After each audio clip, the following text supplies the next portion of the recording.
Bonsoir chers tous. L'État camerounais ambitionne de mobiliser 2 000 milliards de francs CFA auprès de sa diaspora sur 10 ans pour financer des projets d'infrastructure et d'industrialisation.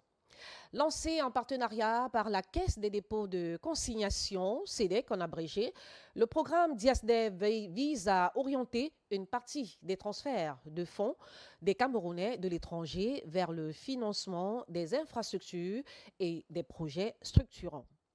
Dans l'opérationnalisation, les fonds transiteront par les banques commerciales et les établissements de microfinance partenaires qui les reverseront ensuite à l'institution selon un cadre réglementaire strict validé par la COBAC. Cependant, des inquiétudes persistent. Comment le gouvernement peut-il renier ses enfants et vouloir leur argent? Comment l'État peut-il compter sur l'argent de ses fils et filles dont la majorité n'est pas reconnue juridiquement, reniée du fait de l'interdiction de la double nationalité? Et que dire de la transparence dans la gestion des fonds? Surtout que le souvenir des scandales de détournement des fonds liés au projet de la CAN 2021 et du Covid-19, c'est encore frais dans les mémoires. Denis Zemo, opérateur économique de la diaspora, est notre invité dans la deuxième partie du Grand Plateau. Avant d'y arriver, voici le journal.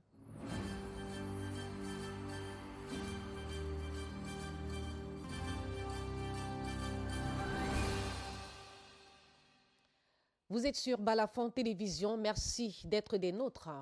BAC 2026, les résultats sont connus. Le littoral en tête de classement des régions du Cameroun avec 52,94% devant l'ouest et le centre. Malheureusement, succès à posthume ou bien succès posthume d'Ange Ivana. La joie des résultats n'aura pas franchi le seuil de la maison familiale de la candidate Ngounou Adouala. Arrachée à la vie il y a quelques jours dans le drame du lieu-dit cimetière Cotobas, les proches de Ngounou Ange Ivana ont appris son admission au baccalauréat technique avec une moyenne de 14,20. Une réussite qui résonne aujourd'hui comme un immense déchirement. La jeune fille de 19 ans n'aura pas l'occasion de réaliser son rêve de devenir ingénieur en électricité. Fon René Marquez. The family of late Ngounou Ange Ivana, one of the victims of the Cimetière Cotobas accident, remains in mourning despite her success in the recently released technical baccalaureate results at their family home in Mabanda, Bonaberi. The late teenager's mother, Dokmo Nathalie Clarisse, is inconsolable. Elle est venue à Bonaberi, elle voulait rentrer chez eux. Au cimetière Cotobas, le conteneur lui est fini. Me voici aujourd'hui, avec tout l'argent, tous les dettes des gens, de gauche à droite que nous avons prêté pour payer ses études. Et voilà qu'elle n'est plus. Voilà que le bac est sorti, que ma fille avait passé. Je ne connais pas de quel côté je suis. Me voici. Oh. Despite limited finances, the family had been ready to invest so she could realize her dreams. Mon enfant était prévu faire le concours de Polytech parce qu'elle me montrait sa capacité. Aujourd'hui, me voici dans les pleurs. Et je vois toujours la route du cimetière n'est pas toujours arrangée. On n'a pas toujours arrangé là où elle est morte, c'est toujours dans les creux. Ange Ivana, a student at Sefti Bonamoussadi, had insisted on continuing her studies despite difficulties in previous exams. Quand le probatoire l'a un peu menacé, j'ai dit que même si c'est comment, j'ai dit qu'elle laisse l'école, elle a dit que maman, je veux fréquenter. On a dit oui, on a pris l'engagement pour l'envoyer au collège Septi à Bonamoussadi de Douala. Elle a composé. Arrivée là-bas, elle était vraiment brave. With an average of 14.20, Ange dreamed of becoming an electrician, a dream her mother says has faded with her untimely death. Voilà, très douloureux pour la famille à qui nous souhaitons beaucoup de courage. Précisons que sur les 143 299 candidats présents à cet examen, 67 990 ont décroché leur diplôme. Passons en religion. Église dite de réveil, la riposte des pasteurs après l'annonce du MINAT. Il n'y a pas un travail au Cameroun qu'on appelle fermer les églises. Cette déclaration d'un pasteur d'une église dite de réveil résume la vive polémique suscitée par l'annonce du ministre de l'administration territoriale de fermer 1400 églises jugées illégales. Alors que le sous-préfet de Yaoundé 5 a déjà procédé à la fermeture de plusieurs lieux de culte, des responsables religieux dénoncent une procédure qu'ils estiment précipitée et appellent au dialogue plutôt qu'à la répression. Si le gouvernement invoque le respect de la loi et la sécurité publique après le drame ayant coûté la vie à une fillette de 11 ans, plusieurs hommes d'église parlent, eux, d'une chasse aux sorcières. Reportage de Sébastien Oyébé et Julien Bapongé. Vous pouvez faire votre culte tranquillement entre vous. Vous priez Dieu comme tout le monde fait. Mais est-ce que vous êtes obligé de faire des bruits jusqu'à on me sort, je suis obligé de sortir dimanche. Parce que les gens ont... Dans plusieurs églises de réveil, l'inquiétude est palpable. Si les responsables religieux affirment comprendre la volonté du gouvernement d'assainir le secteur et dénoncent en revanche la méthode employée. Il fallait qu'on se serve des hommes de Dieu aguerris pour critiquer, condamner, juger le fonctionnement des assemblées. Alors, est-ce qu'il y a eu un arrêté du ministre pour cette circonstance? La question reste posée. Sur quelle base est-ce que ces églises sont en train d'être fermées? Et dans certaines communautés, on voit comment les sous-préfets parlent de sous-traitance. Or, c'est un mot inexistant quand on parle de sous-traitance. On parle dans le domaine des affaires, dans le domaine où il y a une sorte de contrepartie, dans le domaine où il y a les finances qui entrent. Or, les églises sont constituées en assemblée et chaque assemblée porte un nom. Entrer dans le culte et bousculer pendant qu'on est en train d'adorer, c'est enfreindre la loi. Ces responsables religieux estiment également que les autorités devraient s'attaquer avec la même fermeté aux établissements clandestins, notamment certains bars et débits de boissons, régulièrement accusés de favoriser l'insécurité, la délinquance et les nuisances sonores. Il n'y a pas un travail reconnu constitutionnellement parlant au Cameroun qu'on appelle la fermeture des églises. Ce n'est pas un travail pour un fonctionnaire. Il faut qu'on arrête ça. Fermez les bars, fermez les auberges qui sont à côté des établissements scolaires, fermez les synagogues qui sont auprès des universités, fermez les gens qui font les publicités partout. Le gouvernement de son côté justifie cette opération par la nécessité de mettre fin aux lieux de culte exerçant en dehors du cadre légal après plusieurs dérives constatées. Entre exigence de légalité et défense de la liberté religieuse, le débat reste ouvert. La riposte est donc vive du côté des pasteurs. En politique, convocation des cadres du parti RDPC. Un communiqué signé le 14 juillet par le secrétaire à la communication du RDPC, le professeur Jacques Famendongo, annonce une séance de travail convoquée par le secrétaire général Jean Kuité pour le mercredi 22 juillet au Palais des Congrès de Yaoundé. Sont attendus les chefs des délégations permanentes régionales et départementales du parti, ainsi que les chargés de mission qui leur sont rattachés. Cette convocation intervient alors que Paul Biya séjourne depuis le 7 juin à Genève pour des soins médicaux. Un séjour que la présidence continue de présenter comme sans gravité. Le RDPC, de son côté, n'a donné aucune indication sur l'ordre du jour de cette rencontre. Allons dans la région de l'Ouest, dans la Menoie, à Tchang. Après plus de 5 heures de concertation, le professeur Émile Temgwa vient d'être élu maire de la commune de Tchang. Réuni en session extraordinaire consacrée à l'élection du remplaçant du défunt maire, Jackie Gabriel Kemle, décédé en mars dernier, les 37 conseillers municipaux, tous issus du Rassemblement démocratique du peuple camerounais, ont, à l'issue de leur conclave, plébiscité le maire titulaire et son premier adjoint. Franck Durocta-Sonquin, vous êtes encore à l'hôtel de ville de Tchang. Bonsoir. Bonsoir. La première information à retenir, c'est que d'après le conclave qui a duré un peu plus de 5 heures de temps, la fumée blanche vient de sortir. Le professeur Temgwa Émile va conduire les rênes de la commune de Tchang. À ses côtés, Il va bénéficier de l'expertise de Sa Majesté Donfak Baudelaire, qui par le passé a dirigé cette collectivité territoriale décentralisée. À l'unanimité, les conseillers municipaux, tous issus du Rassemblement démocratique du peuple camerounais, ont donc jeté leur dévolu sur les deux personnalités. La commune de Tchang, donc, à retenir, va devoir s'appuyer sur l'expertise de l'enseignant d'université qui, après le discours du préfet du département de la Ménois, Itoé Pita Mbongo, a recommandé une gestion de proximité, connaissant quelques crises qui ont émaillé cette commune de Tchang avec les populations. Comme qui dirait, il faut dire qu'on repart sur une nouvelle base, une nouvelle ère. En direct de la salle des arts de la commune de Tchang pour Balafon Télévision, Franck Durok-Tassonkin, Joël Ferdinand Iwanet. Merci à vous, Franck Durok-Tassonkin et Joël Ferdinand Iwanet pour les précisions. Poursuivons notre série de dénonciations de la dégradation des routes à Douala. Makepe, des tranchées qui compliquent la circulation. Sur le prolongement de la route du parcours Vita, les travaux de réhabilitation se poursuivent, mais les tranchées de délimitation creusées sur la chaussée sont devenues, depuis plusieurs jours, un nouveau casse-tête pour les usagers. Théodonto est passé par là, voici les détails. Au quartier Makepe dans le 5e arrondissement, d'autres travaux de réhabilitation de la voie sont annoncés. Mais en attendant, ce sont des tranchées qui occupent la route.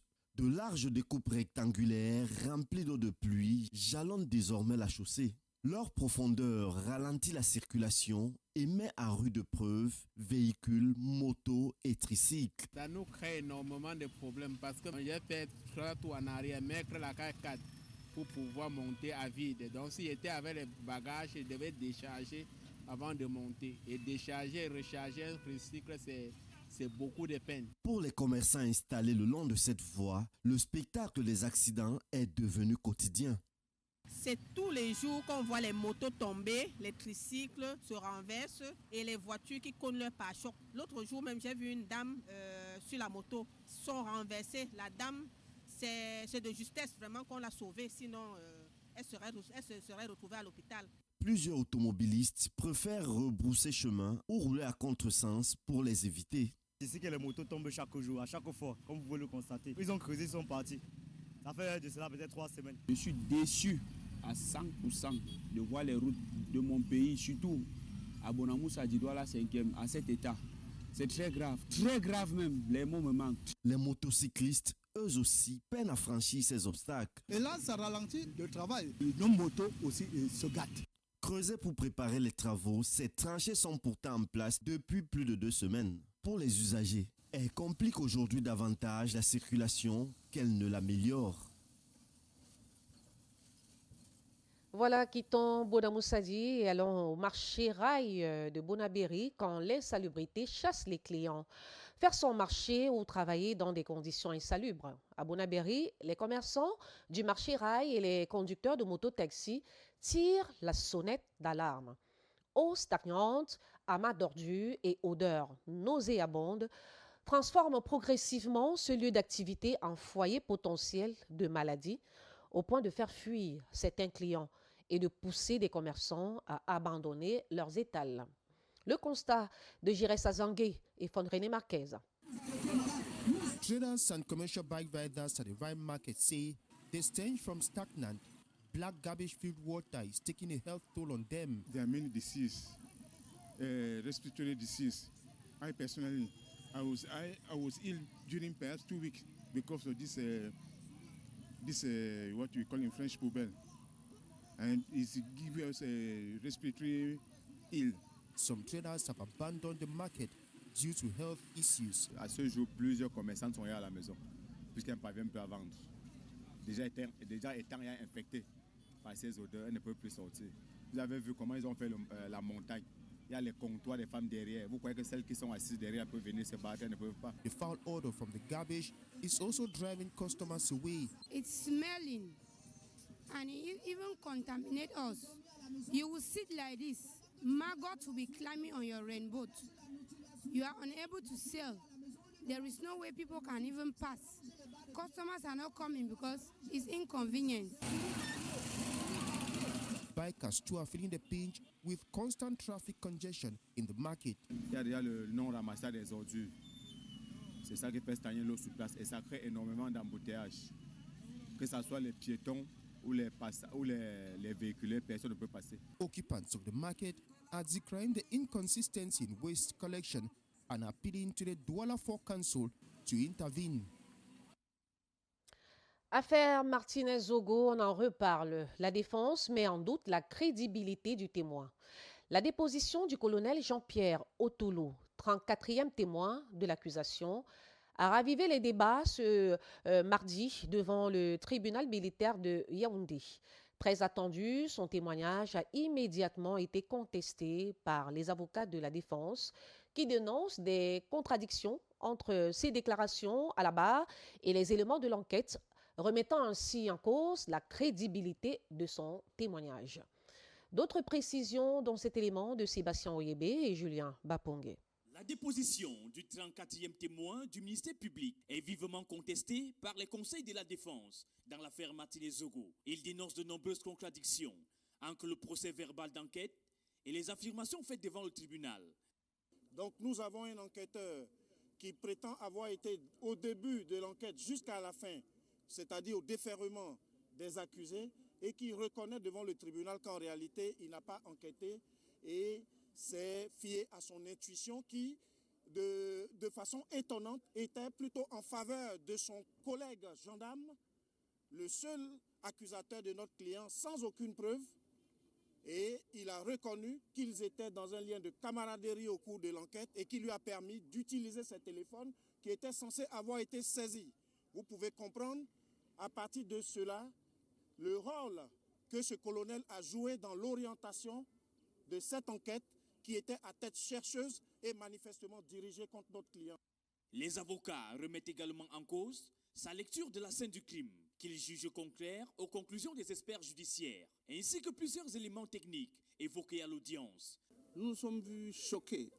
Vu la qualité du témoin, c'est quand même un colonel de gendarmerie. Il dirige une des plus grandes régions de ce pays, c'est-à-dire la région du Vouri, qu'il vient devant le tribunal. On lui pose la question sur la première scène de crime, c'est-à-dire la scène de l'enlèvement. Il dit qu'il s'est déplacé personnellement pour aller sur la scène de crime. On lui demande quels sont les actes qu'il a posés. Il est incapable de citer un seul acte pour sécuriser la scène de crime, car c'est le premier devoir de l'OPJ.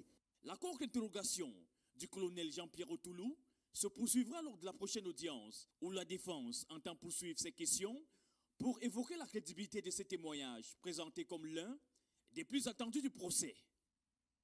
Affaire donc à suivre. France-Cameroun vers une nouvelle ère de coopération économique.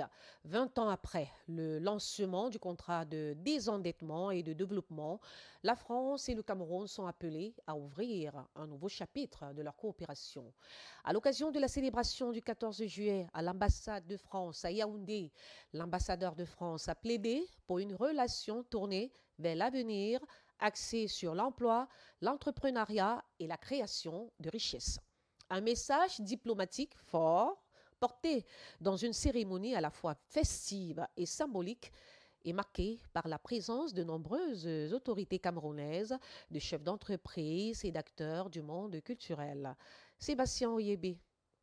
Danse patrimoniale, prestations artistiques et ambiance festive.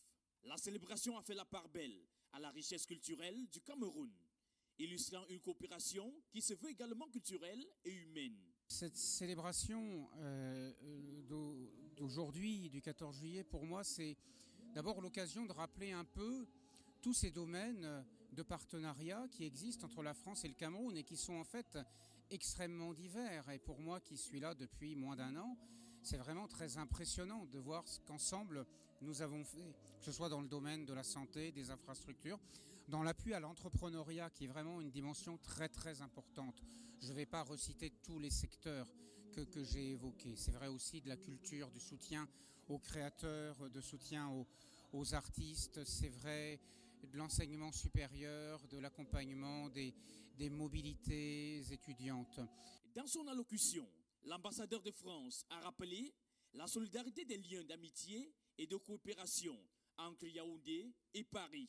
Il a notamment mis en lumière les 20 années de conclave, de désendettement et de développement, présentés comme un pilier majeur des investissements français.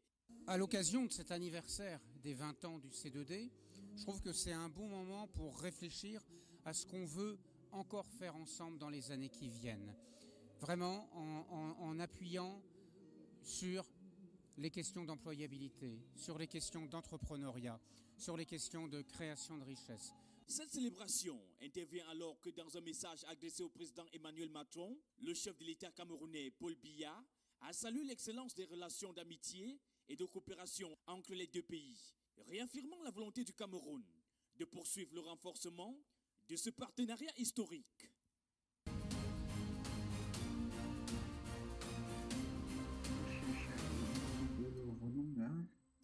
Mesdames, Messieurs, bienvenue dans la deuxième partie du Grand Plateau.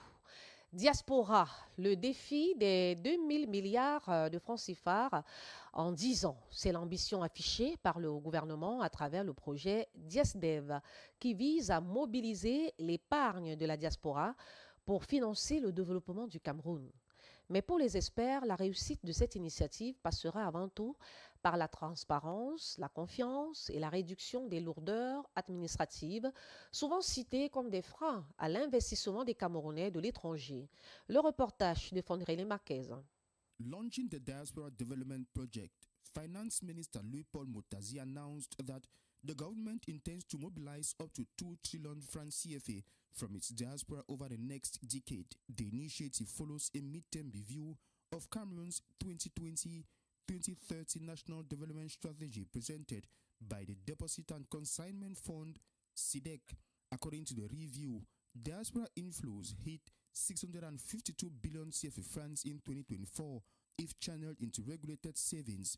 Part of that money could finance long-term development projects. The benefit of this project is expected to increase investment in infrastructure and productive sectors, to create jobs, improve access to finance for small and medium-sized enterprises, reducing dependency on foreign debt, support stronger and long-term economic growth. For the plan to succeed, trust will be key. The government have to increase the level of confidence through what he is doing, through his decision-making process. You cannot have a company who receive subsidies for more than 30 billion per year, and that company cannot realize a bottom line, which is positive when you see the balance sheet of that company. Bureaucratic bottlenecks and a lack of transparency could also derail the project. You don't have to last 1 month, 2 months, or quarterly. Why not 1 year, which is where all over the world is taken in a day? The transparency in what we are doing. You want to gather money,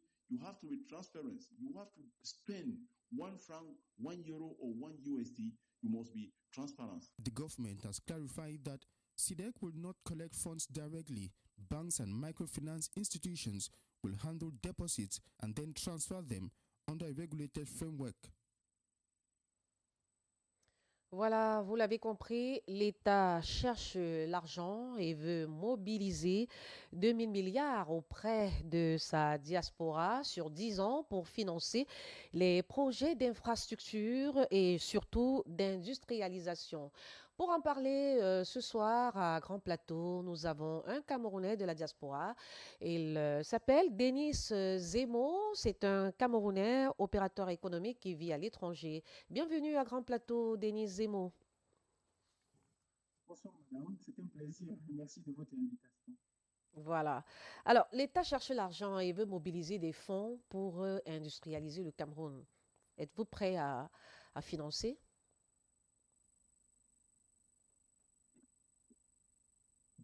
Ah, c'est une très bonne question, madame. Et oui, naturellement, c'est un très bon projet DIASDEF. Apparemment, ça peut être un très bon projet. Maintenant, à l'analyse, on se rend compte que l'État a pris le projet à partir du mauvais bout. Parce que c'est un projet que l'initiative DIASDEF devrait en principe prendre corps à la fin d'un processus qui devait commencer par des questions comme la double nationalité, qui devait commencer par des questions comme la lutte contre l'impunité au Cameroun, qui devrait commencer par des initiatives comme l'assainissement du climat des affaires. Et dans ce contexte, le Camerounais vivant hors du Cameroun, de la diaspora, il serait vraiment très à l'aise pour placer ses fonds dans son pays. Or, quand on n'a pas toutes ces étapes et qu'on voit subitement seulement, on nous parle du DIASDEF qui veut de l'argent pour financer l'économie, les projets au Cameroun. Vous voyez, ça sonne un peu comme si, je vais faire une petite caricature, hein, c'est un peu comme si un papa qui accouche un enfant et puis abandonne l'enfant. L'enfant est accueilli dans un orphelinat et il grandit. Jusqu'à un moment donné, le papa se retrouve coincé sur le poids de l'âge, il ne peut plus travailler, il a des soucis d'argent, il est malade, il a besoin de soins. Et on l'informe que non, son enfant là a grandi, qui était dans un orphelinat a grandi, et puis il est devenu très très riche.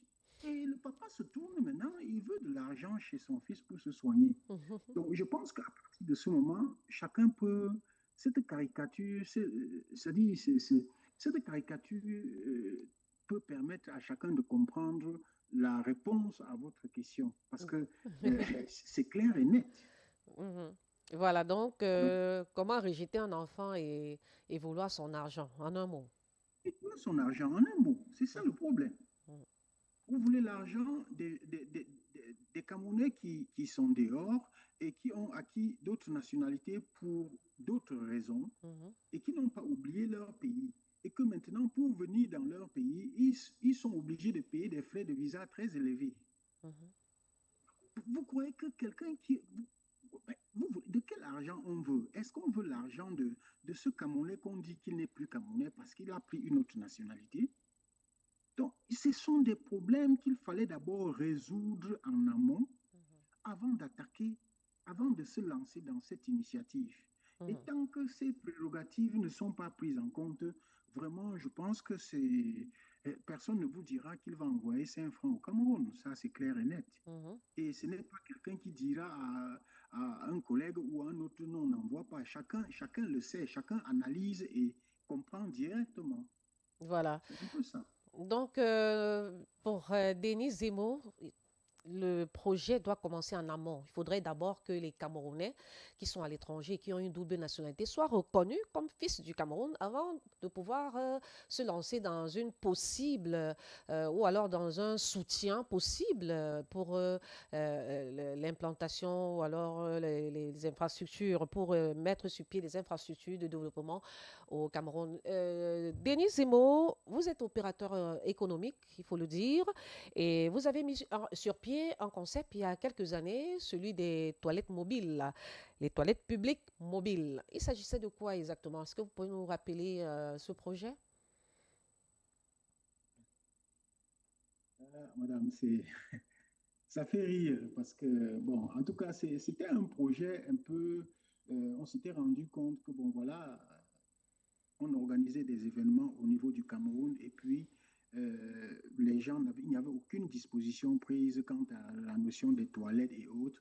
Et puis, il y avait les phénomènes du pipi urbain dans tous les centres urbains de Douala, que ce soit Douala ou Yaoundé. Et puis, on a essayé de sauter sur toutes ces problématiques.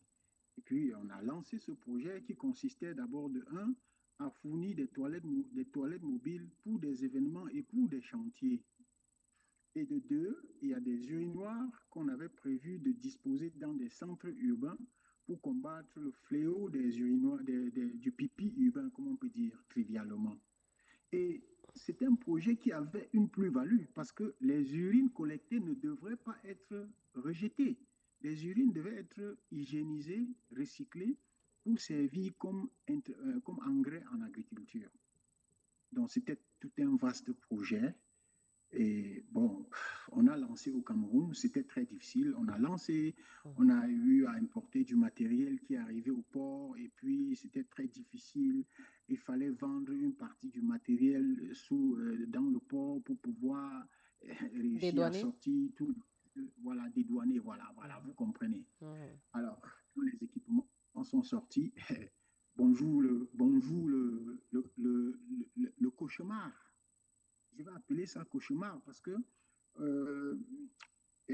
on affronte, on se rend compte qu'on se retrouve à investir dans un pays où les maigres arrêtés, les maigres textes de loi qui existent ne peuvent même pas être appliqués. Je vais vous prendre une disposition du 6 février 2013 de Nassiri Paul Biya, sur laquelle nous sommes basés pour dire, OK, voilà, il y a même une disposition quand même de l'État concernant notre service qui demandait à tous les organisateurs d'événements de présenter au préalable, avant d'obtenir une autorisation pour un événement, ils devraient présenter au préalable une preuve d'une disposition prise par rapport aux toilettes. Je ne sais pas. Et jusqu'aujourd'hui, personne n'applique ça sur le terrain. Vous voyez des campagnes publicitaires des grandes sociétés brassicoles où les gens viennent, ils se soulagent à plein air, on défait que vous voyez tout ça, mais ça ne gêne personne. Mais plus grave encore, ça ne s'arrête pas là. On s'est retrouvé face à un concurrent qui est l'État, chez qui nous devons payer les impôts. Si vous vous retrouvez en train d'avoir comme concurrent l'État, est-ce que vous pouvez quand même nous préciser si vous avez respecté toute la procédure qu'il fallait pour que votre, j'ai envie de dire, business puisse marcher? Est-ce que vous avez respecté toutes les procédures en vigueur pour que ce projet puisse avoir toute la légalité possible? Évidemment, madame, nous avons respecté toutes les procédures. Nous avons créé l'entreprise, nous avons saisi, nous avons approché la mairie parce qu'à un moment donné, on s'était rendu compte que la mairie avait quelques équipements similaires aux nôtres. On les a approchés, ils nous ont dit non, écoutez, vraiment, nos équipements, c'est pour nos événements propres à nous, donc nous ne les faisons pas de location, tenez-vous tranquille. Mais bien plus, curieusement, quand on se retrouve sur le terrain, tous les clients qui entrent chez nous, ils nous disent, bon, non, vous êtes trop cher, la mairie loue moins cher. Et on s'est retrouvé à saisir des factures pro forma entre les mains des individus qui viennent nous présenter et nous dire, bon, voilà, on nous demande même les paiements liquides à la mairie, tout ça. Alors, on se retrouve dans un engrenage qui nous broie au quotidien et vous restez, chaque fin du mois, vous devez payer les impôts, mais vous ne voyez aucun client parce que tout le monde va à la mairie qui est l'État chez qui vous devez payer les impôts. Et ça ne dérange personne. Ça ne dérange personne. Donc il y a une sorte de trahison en fait. Je ne sais pas si je peux... Oui, une trahison et même une concurrence que je corruption peut-être. Corruption, parce que la location, quand on vous dit que la mairie loue, est-ce que la mairie, l'argent encaissé va dans les caisses de l'État? Non, ça va dans les poches des petits fonctionnaires qui sont à la mairie. Il n'y a aucune preuve que ça va dans les caisses de l'État. Sinon, pourquoi on va demander aux gens de faire des paiements en liquide? Vous voyez? Donc, du coup, on se retrouve avec un investissement qu'on a vraiment bataillé de haut vol pour essayer de mettre en place. On se retrouve avec tout ça en épave et puis ça ne gêne personne. Ça ne gêne personne. Donc, c'est très compliqué, madame, c'est très compliqué. Est-ce que vous avez est-ce que vous avez présenté cette situation? Est-ce que vous avez fait connaître cette difficulté? Parce qu'il faut quand même dire que vous avez mis beaucoup de moyens en jeu pour pouvoir réaliser ce projet dans votre pays, au Cameroun. Et si on s'en tient à ce que vous dites, vous n'êtes pas rentré dans les fonds, vous avez plutôt eu beaucoup de pertes. Est-ce que vous avez fait entendre votre voix d'une manière ou d'une autre, parlant de ce que vous viviez en fait sur le terrain? Est-ce que vous avez fait connaître votre difficulté à pouvoir réaliser ce projet? Oui, bien évidemment, madame. Au courant 2021, nous étions tellement surpris de la tournure de la situation et nous avons saisi le préfet de Douala. À l'époque, c'était le préfet Maché, par une correspondance de l'entreprise, question de nous demander, mais essayez de nous clarifier cette situation. Nous ne comprenons rien. Nous ne pouvons pas venir. Le président de la République avait lu un discours au Palais des Congrès en mai 2016 où il appelait les Camerounais à venir investir au Cameroun.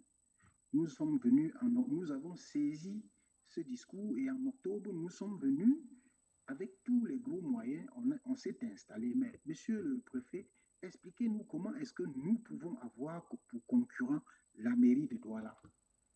Le préfet a saisi la mairie et curieusement, on est revenu avec la réponse de la mairie qui prétend que non, l'article de la loi, l'article 20 et 80 de la loi numéro 2009/011 du 10 juillet 2009 les oblige à mener des activités commerciales en mode régie et concession. Ça nous a étonnés. Quand nous avons essayé de saisir le législateur nous a dit non, écoutez, ce n'est pas dans cet esprit que cette loi a été pondue. Voilà. C'était une loi qui demande, ces activités sont des activités à fort potentiel d'emploi. C'est-à-dire qu'il ne s'agit pas pour la mairie d'aller concurrencer les vidangeurs de fosses ou bien les vendeurs d'épices dans des quartiers en brandissant cette loi. Donc, jusque-là, ça n'a rien changé. Ils ont continué et je peux même vous parler plus pire parce que c'est aller plus loin. Les menaces ont commencé, les menaces. Et à ce jour, peut-être vous serez au courant bientôt parce que nous avons décidé de mettre tout au grand jour et que les Camerounais vont découvrir ce qui s'est passé à Douala avec nous. Nous totalisons aujourd'hui au sein de l'entreprise plus de 5 convocations de la brigade territoriale de gendarmerie, une plainte déposée par une personne, je ne sais pas comment dire, une plainte déposée par, je vais le dire, une plainte déposée par le maire de la ville de Douala en personne contre nous et notre entreprise à la brigade territoriale de gendarmerie. Pour une histoire sans technique, parce que finalement, on a constaté qu'il s'agit de cette guerre des toilettes. Nous, on a envie vraiment on dérange ceux qui mangent, on dérange ceux qui mangent. Donc voilà là où on en est aujourd'hui. Nous rappelons que nous ne sommes pas là pour indexer qui que ce soit, mais nous parlons justement de cette situation, de cette initiative qui est donc de demander à tous ces Camerounais de la diaspora de contribuer au développement du pays justement par leur contribution. Déjà, vous avez raconté votre expérience qui s'est malheureusement mal passée et aujourd'hui, quand même, l'État ouvre ses portes à tous ses enfants. C'est vrai, vous avez évoqué le fait qu'il faut d'abord en amont reconnaître tous ces Camerounais de la diaspora comme étant les fils, en dépit de leur double nationalité. Mais déjà, est-ce qu'aujourd'hui, vous avez le sentiment qu'il est encore possible de renouveler l'expérience? Qu'est-ce que vous pensez que c'est encore possible de venir avec un projet et d'investir? Si oui, quelles sont les conditions idoines pour que le Camerounais vienne investir en toute confiance, en toute sérénité et en toute crédibilité? Non, madame, je vais vous dire vraiment cash, c'est très très difficile. Et je vais vous dire, les Camerounais aiment leur pays. Les Camerounais aiment leur pays. Mais on a un groupuscule de personnes qui se comportent comme si le Cameroun est leur propriété inviolable. Et c'est ça qui crée tout le problème. Donc, au jour d'aujourd'hui, il est pratiquement très, très, très difficile parce que les problèmes sont vraiment, je vous dis, il y a une crise de confiance aiguë entre non seulement les Camerounais de la diaspora, mais les Camerounais en général, avec l'équipe dirigeante qui est au Cameroun. Moi, franchement, pour ce qui me concerne, Je pense qu'il est très, très, très difficile aujourd'hui pour un Camerounais d'envisager vraiment de manière sérieuse venir faire quoi que ce soit. Sinon, comment est-ce que, expliquez-moi, les Camerounais sont jusqu'à Zanzibar en train d'investir à Zanzibar. Est-ce qu'ils ignorent que leur pays est bien? Est-ce que c'est moi, par exemple, Denis Zemmour qui les dit non, n'allez pas au Cameroun? Non. Chacun perçoit, chacun analyse la situation. Il y a des Camerounais partout. Je vous cite Zanzibar pour que vous compreniez jusqu'au plus profond de l'Afrique. Les Camerounais sont là-bas en train d'investir. Pourquoi ils ne vont pas au Cameroun? Pourquoi ils ne vont pas au Cameroun? Et je vais pas vous couper, je vais vous donner une petite anecdote. Le projet des urinoirs que nous avons amené au Cameroun, c'était un projet où nous avons signé une exclusivité avec le fabricant. Et à la clé, l'objectif c'était, si ça décolle au Cameroun, le fabricant, il avait signé qu'il viendra donc monter l'usine pour fabriquer les pièces africaines à Douala, au Cameroun. Aujourd'hui, l'usine est montée au Kenya. L'exclusivité que nous avions est partie au Ghana. On nous a retirés. Donc, vous écoutons. Quand vous analysez ça, une usine, par exemple, qu'on venait installer au Cameroun, ça devait sortir combien de jeunes en chômage dans des quartiers? Mais parce que des gens regardent seulement leur nombril, ils veulent manger, ils ne regardent pas les questions d'intérêt général.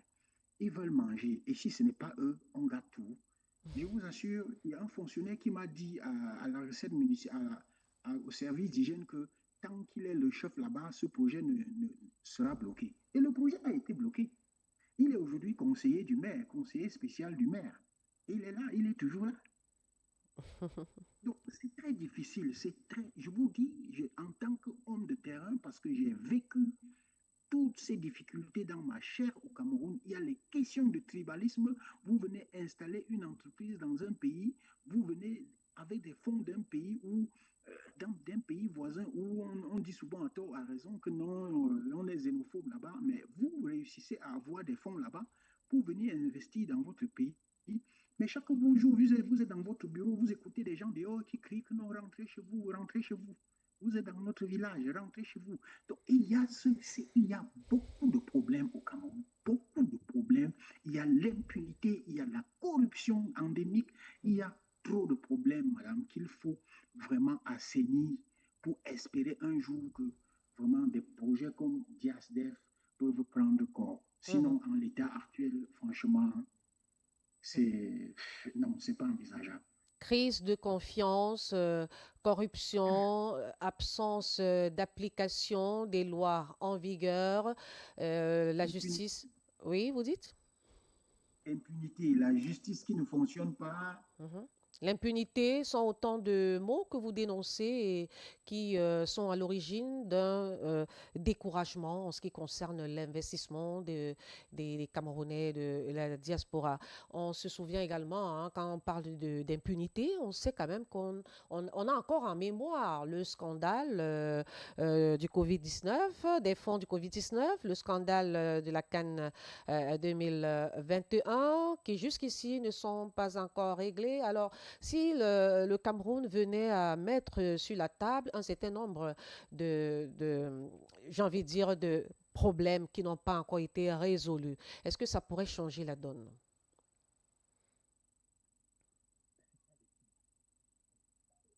Je vous assure, le problème est tellement vaste. C'est-à-dire, les problèmes sont tellement... Les problèmes ont atteint une échelle vraiment, je ne sais pas comment qualifier. Il n'y a plus d'espoir, Denis Zemmour? Est-ce qu'il n'y a plus d'espoir? Il y a espoir parce que les Camerounais aiment leur pays, mais pas avec l'équipe qui est là maintenant. Ça, c'est ce que je peux dire. Parce que vous ne pouvez pas me dire, on en a des scandales à profusion. On est quitté de Glencore, on est quitté de Cangate, on est quitté de Covid-Gate. Maintenant, on est dans l'Or-Gate, tout ça.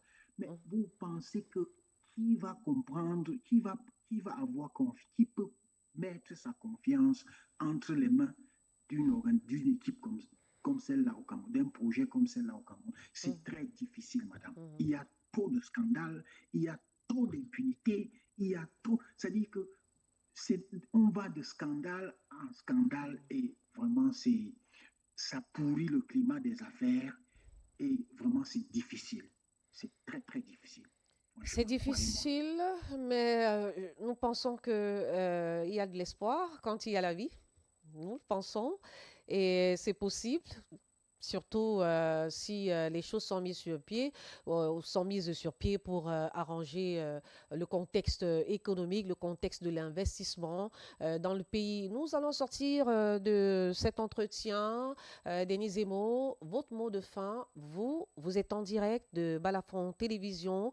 Le public, le Cameroun vous écoute. Pour vous, qu'est-ce qu'il y a lieu de faire pour que ce projet soit réalisable?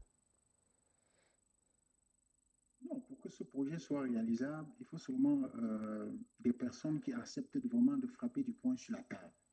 C'est-à-dire baliser tout en amont comme je vous ai un peu énuméré et qu'on essaye d'assainir le climat des affaires, qu'on essaye de lutter efficacement contre la corruption. On ne peut pas tout le temps dire aux gens qu'on détourne l'unité de détournement au Cameroun, c'est le milliard. Et ça n'émeut personne. Mais franchement, ça ne peut pas, madame. C'est très difficile. Il faut d'abord en amont baliser tous ces boulots d'étranglement-là. Et pour ça, il faut des personnes qui peuvent, à un moment donné, frapper du poing sur la table. Moi, je pense même que la peine de mort doit revenir au Cameroun. Ça existe. Je m'étais amusé un jour en publiant dans ma page Facebook que non, moi, je pense que le remède du Cameroun, c'est la guillotine. On installe une guillotine par province. Donc, 10 guillotines, une guillotine par province. On ne va pas promouvoir la violence. On ne va pas promouvoir la violence. Oui. Voilà. Mais vous avez quand même le droit de vous exprimer, de dire ce que vous pensez. Et selon vous, ce qu'il y a lieu de faire, c'est que l'État prenne en main ses responsabilités et assainisse le milieu des affaires. C'est ce qu'on peut retenir. Je vais vous prendre un petit exemple. Moi, je suivais le journal dans un pays voisin ici, en Hollande. Jusqu'aujourd'hui, tous les ministres qui étaient en service à l'époque du Covid sont en train de passer devant les députés au Parlement pour s'expliquer comment est-ce qu'on a eu des pertes d'argent, il y a eu ceci. Pourquoi est-ce qu'au Cameroun, on ne peut pas arriver à des pareilles solutions? Je vous dis jusqu'aujourd'hui, même hier, le dernier débat encore que je voyais, c'était hier. On appelle les ministres, chacun à tour de rôle, chacun vient. S'il y a eu une petite faille dans son portefeuille ministériel, il vient, les députés l'auditionnent. Qu'est-ce que... Et c'est comme ça. D'accord. Ils sont jusqu'aujourd'hui sur le débat autour du Covid. D'accord. Mais au Cameroun, on a un peu énoncé et puis bon, c'est fini. Donc vous voyez, c'est difficile, c'est tout ça qui plombe. Les Camerounais n'ont pas de problème pour leur pays. Les Camerounais aiment très bien leur pays. D'accord. Mais seulement, les gens apprennent à être sérieux dans ce pays. D'accord. Crédibilité, confiance, sérieux, on peut retenir ces trois mots. Et vous, pour sortir, vous avez dit qu'il serait important que les ministres viennent s'expliquer, notamment lors des sessions parlementaires. Il faut quand même le dire. Nous avons eu l'honorable Koupit hier, dans le cadre de l'entretien à Grand Plateau, qui a dit quand même que pour une première, on a vu des ministres venir expliquer le budget. Donc ça commence déjà à se faire au Cameroun et on ne peut que souhaiter bon vent à toute l'équipe dirigeante. Merci de nous avoir accordé votre temps. À très vite, Denis Zemo. Merci, madame. Une dernière parole. Ce que je vais dire en dernier lieu pour dire au revoir, c'est la loi qui développe un pays. C'est l'application de la loi qui crée des emplois. C'est l'application de la loi qui donne de l'argent à un pays. D'accord. Il faut, tant que ce n'est pas fait, on ne s'en sortira jamais, madame. D'accord, merci beaucoup. Merci beaucoup. Merci également à vous, chers téléspectateurs, d'avoir suivi, d'avoir été des nôtres. On se retrouve demain, s'il plaît à Dieu. Merci, madame. Bonne soirée.